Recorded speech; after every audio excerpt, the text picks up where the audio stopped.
Yeah, so after seeing all that pottery, tapestries, petroglyphs, and all the different things, evidence for dinosaurs and dragons being the same creatures, and not only that, but mankind actually living with them, seeing them, observing them. Amazing detail. You'd have to be a little bit naive to not believe that dinosaurs died out apparently 65 million years ago. Um, there's just too much evidence to the contrary.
Looking at these two cultures, Chinese culture and the Babylonian culture, and looking at the two examples of dragons that they've drawn, it is somewhat striking how closely they resemble each other.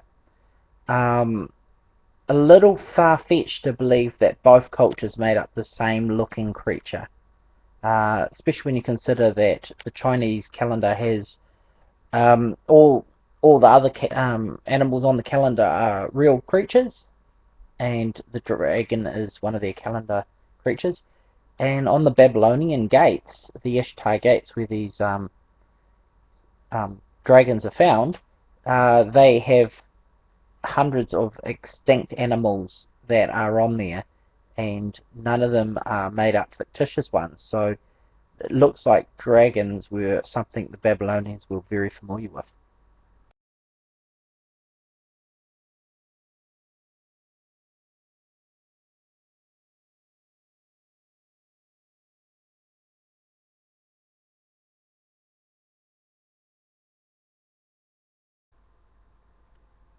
These two cultures are over 2,000 years old, and both cultures have almost identical looking creatures, and they are geographically located opposite ends of the earth.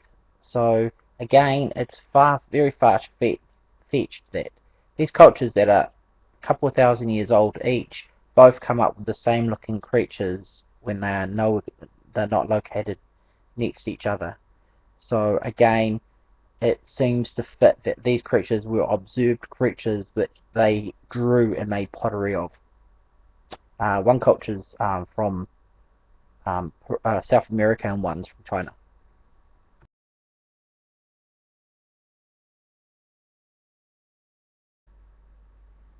Yeah, so for over a decade now, they've been finding blood blood tissue, elastic cell structures, proteins, basically in nearly all the dinosaurs they're checking around the world. So they've been checking hadrosaurs, triceratops, Tyrannosaurus rexes, all sorts of dinosaurs, plesiosaurs, and they're finding it nearly quite common, especially Hell Creek findings over in America.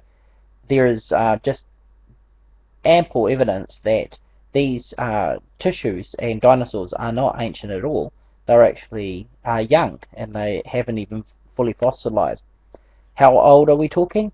We're talking the evidence suggests not only is the tissue sample suggesting they are not old, but C14 they decided, why don't we carbon date these things? They start carbon dating the fossils instead of the rocks, because radiometric dating methods have had massive errors, as in every time they measure a rock of known age, it always fails. It always comes up with billions of years old, hundreds of millions of years old, when the rock is less than 50 years old.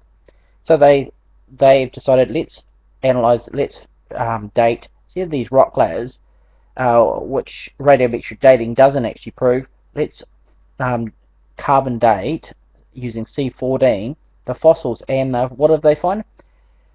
Carbon dating has a half-life around 5,700 years. So after 10 generations, there should be no carbon 14 at all. It should all have been gone. It should have after 10 half-lives. And they're finding carbon in these creatures.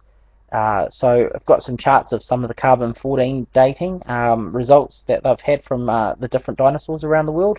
That there more and more dating is going on in this carbon 14, because there's overwhelming evidence that no, the dinosaurs are not millions of years old. There's absolutely no proof of millions of years old at all.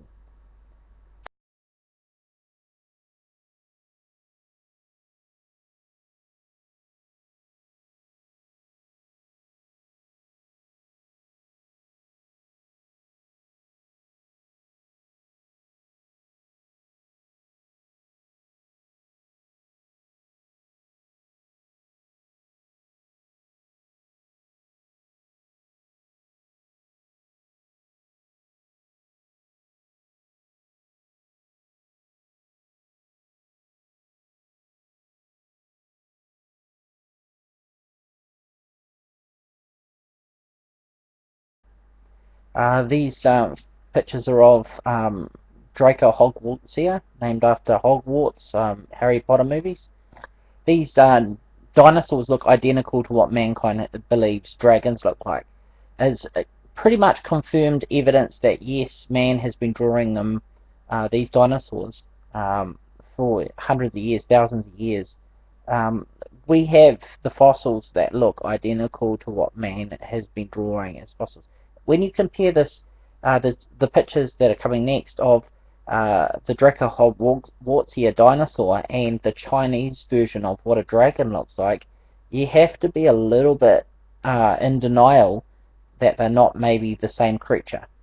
Um, Otherwise, the Chinese are incredibly good at guessing what science was going to find. A little bit too coincidental for my liking. I'd rather go along with the observable science that we have, and the historic science of historic history saying, yes, we have every culture, ancient culture, as eyewitnesses of these creatures. Therefore, giant reptiles and mankind lived side by side at one stage, and they didn't evolve. They've just become extinct like all other big giant creatures.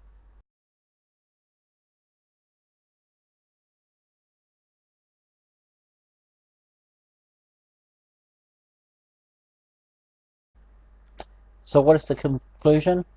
Conclusion is, I think it's reasonable to believe that dinosaurs and dragons are the same creatures and that have lived alongside mankind.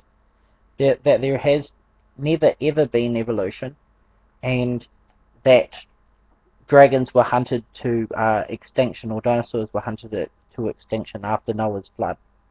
That every ancient culture, um, it being a worldwide phenomenon, has witnessed and seen and historically documented these creatures. China, Peru, Persians, Sumerians, the Romans, the Greeks, the Africans, South Americans, United States, Northern America, the New Zealand, Australian, the Aborigines, all cultures, the Vikings, you name the culture, it has a historic documentation of these creatures. Not only do we have that, but we have eyewitness accounts and very, very amazing descriptions that have been recorded. We have, we even have relatively new accounts. If we take into context, uh, witness accounts of the Loch Ness monster, that quite easily could be, well, it's a sea creature, so it's probably not a dinosaur, but it's still considered around that type of age. Um, there's this in the Congo. There was a creature that was drawn that looks pretty much precisely like a what a dinosaur is. It's got some unusual name. I won't try and um, pronounce it. And the Aborigines have drawn creatures that they've witnessed before dinosaurs were actually discovered, which look just like dinosaurs. So we have creatures all around, cultures all around. We've got artifacts, pottery, carvings, petroglyphs, paintings, you name it. We can't possibly have documented it any better than we have in our history as humans, of that these creatures have existed. Now that there's now DNA, now that there's actually carbon dating evidence to support, scientific evidence to support this view, red blood cell type tissue, proteins found in dinosaur bones, and indicating that they aren't millions of years old at all. In fact, they are only thousands of years old. The whole carbon-14 saying 30,000 years completely will align itself if the flood is taken into account with all the carbon that was buried during the flood event. So the ratio of carbon would have been completely different back then. Hence making the ages of them much, much younger. And again, fitting the Bible perfectly in its history. So we have Marco Polo, Josephus, we have Moses, we have several historians, lots and lots of historians around the world, very famous ones that have written about these. So what is the most reasonable? Evolution, or God created the animals just like he said, and we have basically hunted them and they've become extinct? I would say science and historic evidence is on the side of the creationist and on the side of the Bible believer.